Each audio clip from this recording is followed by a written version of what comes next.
আর আল্লাহর শুকরিয়া আদায় করলো। আজও কাবা শরীফ আমাদের সামনে দাঁড়িয়ে আছে ইমানের প্রতীক হয়ে। আজও কোটি কোটি মানুষ সেই ঘর তাওয়াফ করছে ইব্রাহিম আলাইহিস সালামের দোয়ার বরকতে।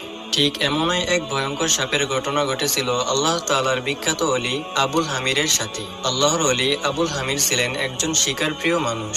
শিকারের প্রতি তার ছিল প্রচন্ড ঝোঁক। অভ্যাস মতো তিনি একদিন শিকার ধরার উদ্দেশ্যে জঙ্গলে গেলেন। সেখানে গিয়ে শিকার খুঁজতে লাগলেন। তার সম্পূর্ণ মনোযোগ তখন শিকার খোঁজার প্রতি নিবদ্ধ ছিল। তখন হঠাৎ একটি সাপ তার সামনে চলে আসলো। এতে আবুল হামির ঘাবড়ে গেলেন। আশ্চর্যের বিষয় এই যে সাপটি তার সামনে দাঁড়িয়ে মানুষের মতোই সুন্দর করে কথা বলতে লাগলো। সাপটি বলল, ওহে আবুল হামির, আল্লাহর ওয়াস্তে আমার প্রতি একটু দয়া করো, আল্লাহ তোমাকে দয়া করবেন। সাপের মুখে এমন কথা শুনে তিনি বিস্মিত হলেন।